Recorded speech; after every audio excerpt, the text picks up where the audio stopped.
Eat, sleep, bet, repeat. That's how we get down on the opening line at EliteSportsBetting.com. I'll be your host, Benny Ricciardi, and today I got my boy, my man from way back in the day, Armando Marçal, hopping on with me, talk a little bit of NFL fantasy football action. Armando, what's going on there, man? I see the sun shining in your window in beautiful Florida right now. Probably a little bit nicer than it is here in Jersey. We got a little bit of rain going on right now, but it is what it is. Dude, we got sunlight for the first time yesterday. It started raining last Friday. The entire Memorial weekend, we were bunkered in. Nothing to do, man. Raining 3 days straight. So I'm very happy to see some sunlight, bro. I know what that rain is like, man. I had it all weekend. But excited to be here, man. Talking some football. Excited about our draft guide over at Fantasy Guru. It's things are kicking in, man. Things are kicking in. It looks like that football season is going to get going right away with no setbacks, hopefully. And that is what we're all hoping for, man. So I'm excited for the season, man. Yeah, I mean, for me, getting ready for fantasy football season right now is the thing that actually makes the most sense. It's where I've been spending most of my time, like kind of researching and putting things away because, listen, I have no idea at this point if baseball is going to come back. I hope it does. I hope that all of this is just grandstanding between the owners and the players right now and that, eventually they're going to work out the money and they're going to work something out and we'll get that baseball back in July like we think. NBA is supposedly going to start training camps sometime in the next week, so we should have them back for some kind of playoff system. There's been a whole bunch of stuff I've been seeing thrown around here. I don't think it's anything definitive yet. Yeah. But it looks like there isn't going to be any reason why football can't start on time. Now, again, if you play fantasy baseball, you play fantasy basketball, there's a good chance you probably already did your drafts. And you know what? That's why I said I'm looking forward to the fantasy football season right now. I signed up for a couple, NFBC drafts in the last week here. So I got some of the $25 and $50 ones because I want to kind of get an idea of where guys are going and who's going everywhere. And I know you're doing a lot of writing about that stuff over at the Fantasy Guru site right now. And they just went live with their football package for the season. So tell people a little bit about that before we start talking about some actual games that we can get into. Yeah, man. So we got the VIP is $69.99, man. It's a really good package because that includes MLB and NFL and pretty much access to every single thing on the site. There's not anything that you can't access with that package. I think it's, pretty much value town when you think about it. Mm-hmm. And for those that are going to redraft their baseball leagues, since everything has been on hold, I know Vlad and Ray are working their asses off, man, and putting up some strong content. Those two are very sharp at baseball. Yep. And then the football, I mean, we've been nonstop content since all year long. I mean, we haven't stopped putting up content. Tyler, myself, Russell, Clay, Jeff, all of us putting a ton of work in there as well. The draft guide goes live June 1st, and that's going to be, just nonstop content every single day, some pretty cool things. And we have some new plans that we're kind of talking about that we're hoping could come into fruition this year that's going to be very helpful to fantasy owners. So I'm pumped about that. I've had some meetings with some of the guys and stuff, and we're excited. We have a live stream tonight, too. We're going to be talking best ball and things like that because we do have a league going on with some of our subs, a best ball 10 league. That's pretty fun. It's something we plan on doing a little bit more this season as well. Nice. And that's actually a good segue here to what I wanted to talk about here today, because I saw you've been doing some articles on the different types of games that you could play for NFL. And what I mean by that is, you just mentioned best ball, you mentioned redraft leagues. So for those of you out there who don't know the difference in what these leagues are all about, most of you are probably familiar with the redraft league. That's the typical league that you're playing where you get around with, 10, 12, 15 of your friends, whatever the deal is. And, you all get a number and you go 1 through 12, but then you snake draft it back 12 to 1. And, you pick your running backs, you pick your quarterbacks, you pick your tight ends, you pick everybody. And that's your team for this season based on the guys that you drafted. That's a redraft league. That's what we're talking about there. One of the things that I like a lot, one of my favorite formats, especially as a DFS guy who doesn't have a ton of time always to go back and check his teams, is this best ball format that you're talking about. So kind of explain a little bit to people, like, what is the concept of best ball and how it differs from, their regular league that they play with their friends, which, we call a redraft kind of league. Yeah, one of my goals this season was to play more best ball for the same reasons you said. I wake up on Sunday mornings and I'm more focused on DFS than anything else. I typically set up my season-long leagues on Saturday if I could. and make any necessary changes Sunday. But for the most part, my season-long leagues lineups are set on Saturday. Best ball, man. Look, it's very similar to a redraft league. The difference is you do not have to set up your lineup. Like, that's the biggest difference. You do not have to set up your lineups every single week. What the computer does, or whatever platform you're playing on, they have a computer-generated system where they're going to get the players from each position that score the most points, and they're going to tally those up. So, for instance, if your roster settings are 1 quarterback, 2 running backs, 3 receivers, a tight end, and a flex, the quarterback that you have on your team that scores the most points, that's who's gonna account for the points that week. The 2 running backs that score the most points, the 3 receivers that score the most points, the flex that's gonna, and so on and so forth. That's who's gonna be tallied up that single week. It's really fun, man. There's no waivers, so that's a big difference. There's no waiver wire period. So the team you draft is gonna be your team for pretty much the entirety of the season. So that's something you have to think about, and that's why. If you read my article, I have there, kind of the strategy on how many of each position you should be drafting and how to focus on bye weeks. Season long, I don't care too much about bye weeks. Here, you do have to focus a little bit more on bye weeks because it does play a bigger role.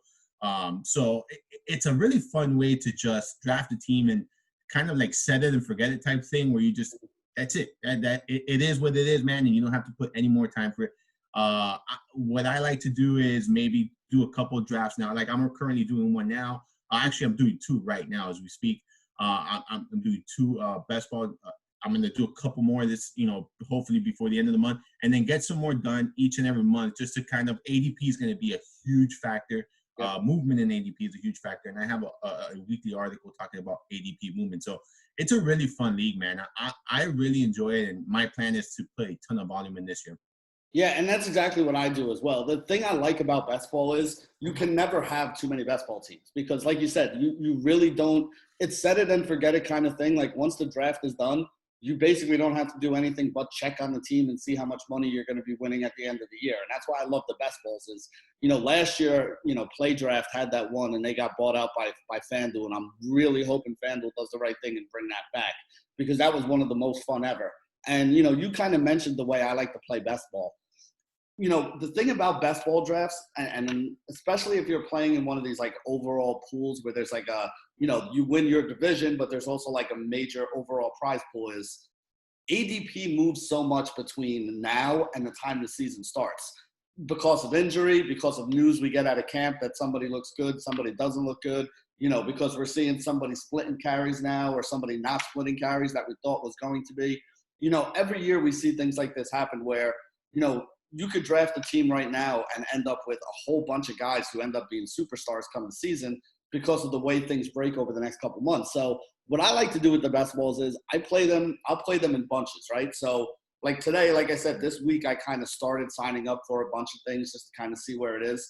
Some of the little ones, the $50 ones, the $25 ones, the MLF 10s is another good one that you're talking about. Because this way, at this point in the year, you don't really know what you don't know yet. So you want to get in the draft and you want to see, and you'll start seeing some sharp guys that you're in drafts with. And you'll be like, why is he taking that wide receiver way higher than I was originally thinking about it? Let me go back and look at that guy. Or, why is this guy falling so much? Why don't people like him this year? What am I missing on that? So you kind of get all those things out of the way so that when you do go and play in some of your bigger ones, if you're playing in like the RotoWire Online Championship or something like that, you have a better idea of where guys are going to be drafted. Before I put $300, $400, $500, $1,000 into a tournament, you want to kind of have this is like preseason. Like the baseball players now playing preseason. This is our preseason for drafting. You want to get into some of those drafts, kind of see where guys are falling, see where value can be had, see what positions you can wait on because stuff like that could happen later. And then you kind of go on from there and, kind of make your decision. So I always limit the number of redraft leagues I play in a year because of all the managing you have to do between, the fab bidding to get free agents and setting your lineups every week and, things like that. I usually limit myself to only a handful of those, 2, 3, 4, because again, with DFS, it's tough for me to really go through and check all those lineups right at 12:30 when I'm also in the middle of, checking 20, 30 DFS lineups. But with the best balls, it's easy. You do a half dozen now, you do a half dozen in July, you do a half dozen at the beginning of August, and then you do a whole bunch right before the season starts as well. And you'll have teams that have various different guys on it based on how you're viewing ADP and how ADP and drafts were working out at those various points during the year. And you know what? You'd be surprised how many times the team you made in the team you drafted in June or July is a lot better than the team you drafted in September sometimes, because it's just like a line on a sporting event. By the time you get to September, there's no surprises, there's no secrets. Everybody's got perfect information. So you're not going to have that guy who falls through the cracks and all that. So the teams you build in June and July, if you do your homework sometimes, end up being the ones that wind up being the best teams that you put together. At least that's that's been my view over the years. Absolutely. I agree 100%. And it works both ways. You can form the best teams, and then you can also have wrong opinions of people. We don't know. But I agree. If you're up to date with your research right now, it's a good time to take advantage of some of these ADPs, because you do see a ton of movement. Something I notice is a lot of rookies get overdrafted very early, and then all of a sudden their ADP kind of starts going down where they kind of belong. And I think we're going to see that a lot. I've seen J.K. Dobbins. I'm not that I'm not a fan of his. I just think where his ADP is going, it's just too early considering, what expected opportunity is going to be as a rookie. It's just a ton of mouths to feed in that backfield. So I think maybe later on you're going to get value with someone like that. And one thing to add to what you were saying, this is all right. So when I used to play a ton of season-long leagues, I used to do mock drafts, way back in the day. Mm-hmm. I look at best ball 10s as my mock draft. 100%. As my mock draft. 100%. Like I was on air with Jeff Mance the other day on Sirius XM, and we talked about that. It's like, hey, this is like your mock draft. You're paying $10, and then no one's going to sit out here. This is everyone's going to draft. So you get a really good understanding for ADP, what people are thinking, the tendencies, what they're doing. So I look at it not only as a league I'm joining and playing in, but also practice your drafting. Yep. It allows you to adjust during your draft. Like, think of different things. You're going to be lined up in different, pretty much positions where you're picking, so you can adjust your style, your approach, where you're picking. I really love the concept of doing a ton of these before, and that's why this year that's my goal, man. This is a really fun league, and the approach is different. It really is totally different, because you're gonna look for players for upside in this type of format. You want a good balance. Someone like like Will Fuller or Deshaun Jackson. There's someone that you can take a shot at in this league.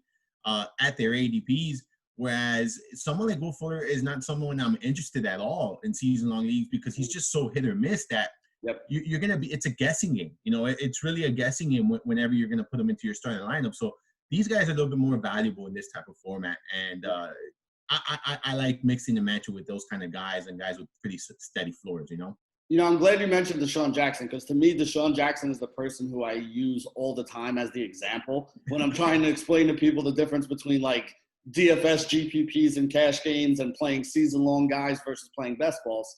Because, Deshaun Jackson is the guy that will go out and catch – he's going to get 6 targets a game one way or another. Now, 4 of those are probably going to be 20-plus yards down the field. Now, when he has the game when he catches 2 or 3 of those, he puts up 5 catches for $180 and 3 touchdowns. Yeah. The game when he doesn't, though, he ends up with 2 catches for 37 yards. And that's the thing that Armando's kind of saying here. That's the big difference, because, if you have that 2 catches for 37 yards for 5 fantasy points in your season-long roster, that's going to kill you. You're going to be pissed off that you started Deshaun Jackson. And you're going to have to play that guessing game every week with a guy like Deshaun Jackson, Will Fuller, another one who we mentioned.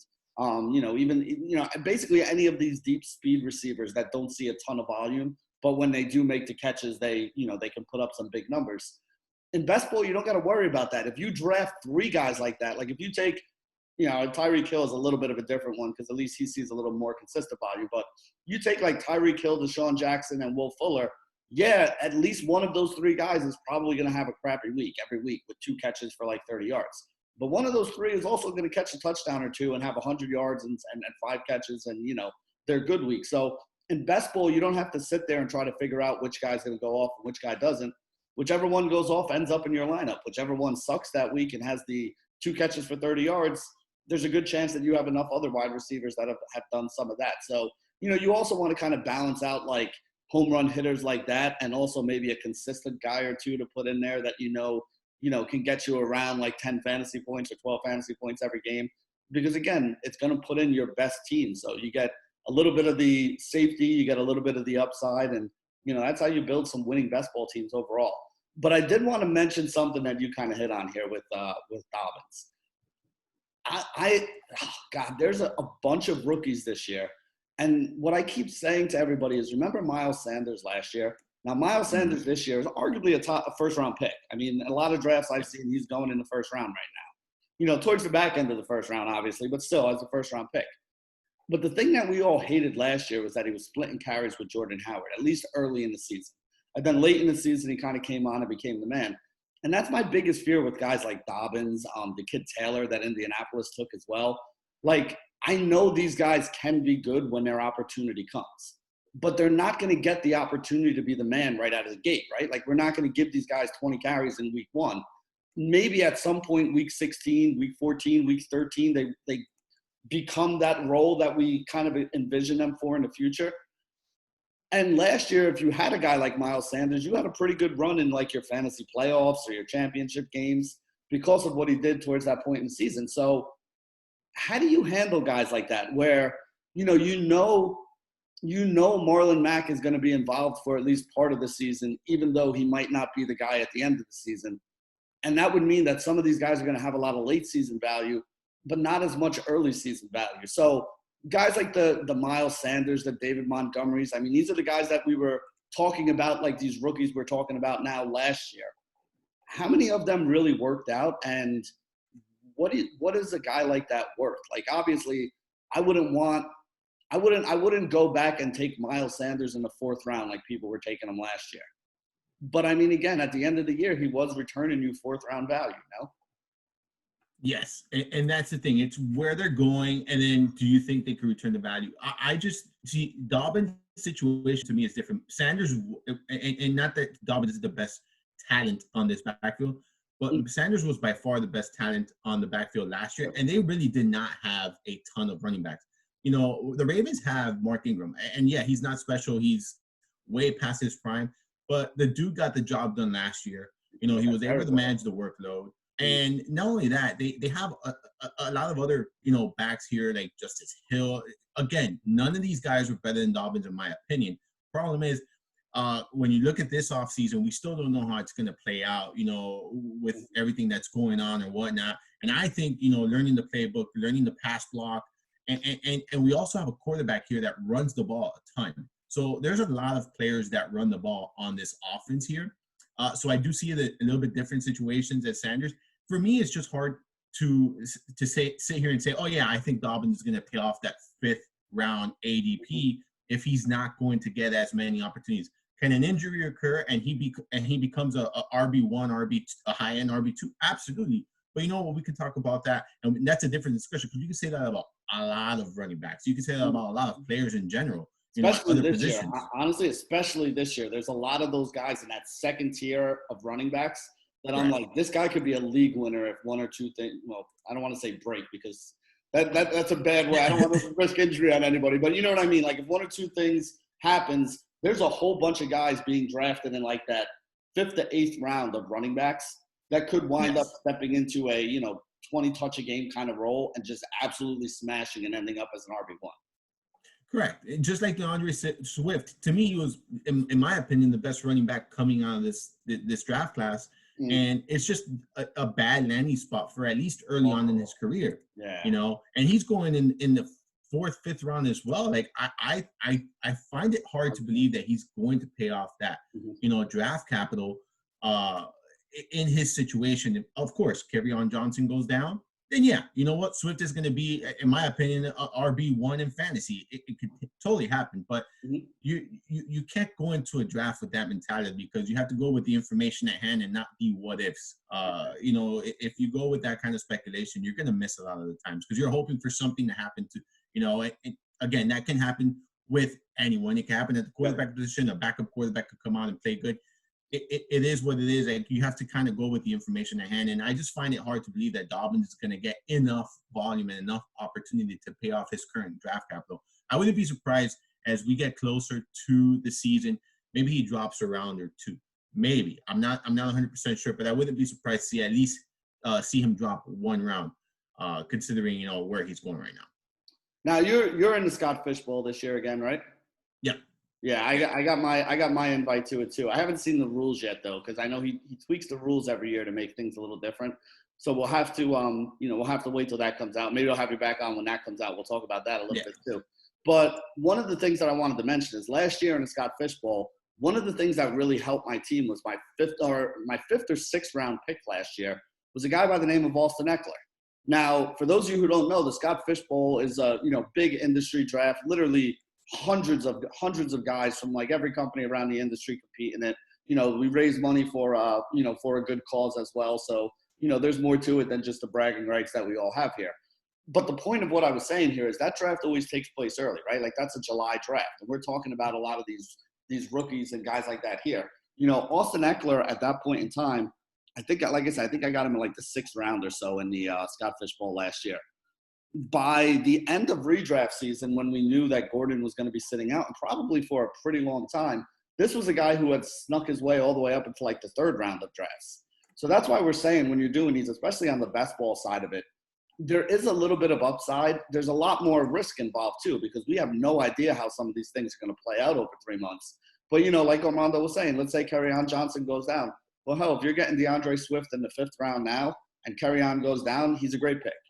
If Kerryon doesn't go down, though, you paid a fifth-round pick for a guy who may not even see double-digit touches on any given week unless something happens there. Again, it's not like the Detroit Lions are a juggernaut that's going to be running the ball 35 times a game because they're going to be winning and blowing people out either. So, there are a lot of question marks with a guy like that make you a little bit nervous. But again, he's also another one of those guys on the list that could wind up being a league winner if something happens to the starter there, which is something that we see every year. Every year you get a Phillip Lindsay and Austin Ekeler, these guys that were falling in drafts because we didn't know what their role was really going to be on day one. And then, by the middle to the end of the season, these guys are in the top 10 for running backs. And that's really the thing with, drafting this early in the year. You want to get a solid foundation in your first couple rounds, and then you want to take some of these chances, because if one or two of these chances pays off, these guys could wind up being league winners for you. Yep, absolutely. And just to give some perspective here, like in FFPC, I just looked at the ADP I have here in the spreadsheet. Good. J.K. Dobbins is going ahead of Mark Ingram. It's only by a couple spots, but it doesn't make sense. It doesn't make a ton of sense to me right now, at least. Things can definitely change between now and August and now September. But right now, with the information at hand, it doesn't make a ton of sense. I mean, Mark Ingram is going, in my opinion, to start the season off as the league back. Can you think of a fantasy running back who, for his career, has been more hated by the fantasy community than Mark Ingram? I mean, when he was in New Orleans, people were drafting Kamara ahead of him, and he had as good, if not better, numbers. Now he's in Baltimore. Everybody was like, whatever about him last season. He had a big year last year, and now coming into this year, he's behind the rookie who's never taken a snap in the NFL again. Like, I feel like we've seen this story and had this discussion for the past decade with Mark Ingram. And you know what? He's still out there doing his thing, putting up numbers and being somebody that you're not mad about having on your fantasy team at the end of the year. Yeah. And we see this. I mean, I see this happen every single year where the rookie that comes in is just, they get a ton of love. I get it, the explosiveness, the upside, all that kind of stuff. Like I completely understand it. Mm-hmm. But look, Mark Ingram is coming off a season where he rushed for over 1,000 yards, 10 touchdowns, averaged 5 yards a carry, played 15 games. This guy has shown durability, throughout for most of his career, at least. In the last 4 years alone, he's played 15 or more games 3 times. So look, I get it. He's past his prime, but this guy that for his career has averaged 4.6 yards per carry. Pretty decent pass catcher. Last year he had 5 receiving touchdowns. I mean, he's a pretty good every down back. He's running behind an elite offensive line. This is a good scheme that this team has. I mean, this is a very good team.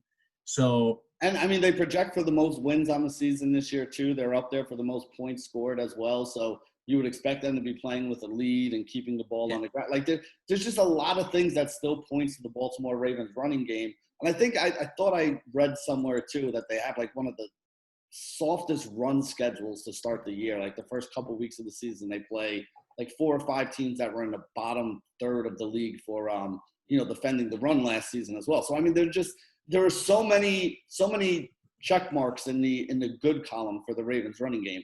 Real quick before we get out of here, and along the same lines of what we're talking about here with the shiny new toy versus the guy who's kind of been around and proven it a little bit. What's your view on the Indianapolis Colts backfield right now? Because that's a phenomenal offensive line that I think you or I might be able to pick up 1,000 yards running behind. I probably say I'd go about 800 yards. I'm very slow. I smoke 2 packs of cigarettes a day. I still think I can. Look, that situation, like I think Jonathan Taylor is going to receive opportunity earlier than I think he has an easier path to receive opportunity than Dobbins does. Simply because Marlon Mack is one-dimensional. Marlon Mack is a terrible pass catcher. I still think they're going to utilize both. I think they might run Mack as much as they can and eventually see Taylor, kind of go mid-season. This is a situation where I foresee more like a Miles Sanders situation where they work him in, and then all of a sudden he just takes over this backfield. Yeah, at some point during this, that's why. This is the reason why I wanted to even have this discussion in the first place. Because to me, I would rather have Taylor than Dobbins if I'm looking to grab one of those guys. Are you on that ADP page still? What's the difference between their ADPs right now in the early season drafts? Let me pull that up. So I'll do. Because like you said, I mean, and also Marlon Mack has more of an injury history as well, so there's a bigger chance that maybe he goes down at some point. And honestly, I think Taylor could step right into that role. I don't think he would lose. I don't think Indianapolis would lose anything by having to make that switch. Plus, as we were doing the strength of schedule show the other day, and I was looking through some of that stuff, Indy has one of the weaker schedules this year too. So they should have an opportunity to be playing from ahead as long as, everything on that offense kind of clicks with with the quarterback change and everything else they got Yeah, going on. and this is a perfect example of like you know what you're talking about here. Taylor has a much higher ADP. He's a late second, early third. That's where he's going. He's gone as early. And what, 12 teamers? So he's going like in the 30s? He's going 27.8 in best ball 10s. 27.8, and then I can look up FFPC for you as well, so you can kind of compare it. Here, let me see. Sorry, pulling that up. And that's another thing. While Armando's pulling it up, I want everybody to understand. It is so important that you read the rules of whatever league you're going to get into here before some of these drafts, because sometimes the rules, and it might just be like a little tweak, like half PPR versus full PPR, or you get extra points for rushing first downs, or I was in the league last year where tight end catches were worth more than wide receiver and running back catches and stuff like that. You have to really know what the rules of your league are, because the way to win fantasy leagues is to exploit the rules. So if you can really exploit the rules and make sure that you're drafting guys that other people are undervaluing based on whatever the settings of that league are, it's a really good way to get a leg up on your competition when they're kind of asleep at the wheel here. But go ahead, say what you're going to say. It looks like you found it. Yeah, Taylor's 26.6, so same, like right in that same range. Like, makes sense to me though. I don't think it's crazy. Like I said, I think he's a much better chance to break out and have a season where there's upside than Dobbins does, because the guy he's backing up is more injury prone. I feel like both of those guys, Ingram and Mack, I think are in the last year of their deals. So the teams do have incentive to kind of, see what the young kids have and kind of move on from those guys if they need to.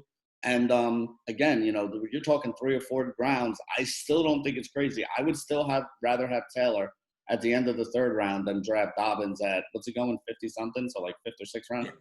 Yeah. I would still rather have Taylor than Dobbins in that case, even having to invest, a draft pick like 2 rounds ahead of him or so. It's just an easier path to opportunity. That's all it is for me. I mean, at the end of the day, opportunity equals touches. Touches can equate to fantasy points, and that's what we're looking for. And if I don't see an easy path for Dobbins, at least early on, can he do it at the end of the year? Absolutely. Are they going to work him in? Is he going to have a role? Absolutely. I just think it's going to take a big injury, for him to see enough of a workload to pay off his salary. Whereas Taylor, I see an easier path just because that starting running back is so one-dimensional. And trust me, this is coming from someone that really liked Marlon Mack last year at his ADP. He's just an in-between, like kind of like a Jordan Howard. That's why I'm looking at like he's like Jordan Howard for the Eagles last year, and Taylor is going to be like Miles Sanders was for the Eagles last year. That's exactly how I'm viewing it. And again, for those of you who don't remember, you would have rather had the Miles Sanders than the Jordan Taylor in that thing for the Eagles. Although they both did actually do a little bit of some stuff on some weeks last season. It wasn't like Correct. Howard wasn't horrible, but Sanders definitely had the higher ceiling, the more upside, and some of the bigger fantasy days there. All right, so remember, you can get all his stuff over at fantasygurusite.com. That's Armando Marçal. Before we sign off, I'm going to put you on the spot here. I want your hottest take for the NFL football season, and I'll start and give you mine. Mine is that you'd rather have Raquel Armstead than Leonard Fournette this year. I'll give you mine. Melvin Gordon is going as a top 17 back. I feel he finishes as maybe outside the top 20. Ooh, okay. So I'm fading Leonard Fournette. Armando's fading Melvin Gordon. You know, how about Todd Gurley while we're at it? You got any love for Todd Gurley? Because I have none. Oh, I know. It's really tough to love Todd Gurley, man. I know. That group right there, Leonard Fournette is right in that same range. I'm fading that entire tier Me too. For the most part. So the guys that 2 years ago I would have killed to have as my three running backs on my team, Leonard Fournette, Todd Gurley, and Melvin Gordon, I'm not going to have any of those three guys on my team this year. If those are the guys you end up with at running back, you might think your team's pretty good. I think you're going to have a rough season there. But for Armando Marçal, this is Benny Ricciardi signing off for the opening line on EliteSportsBetting.com.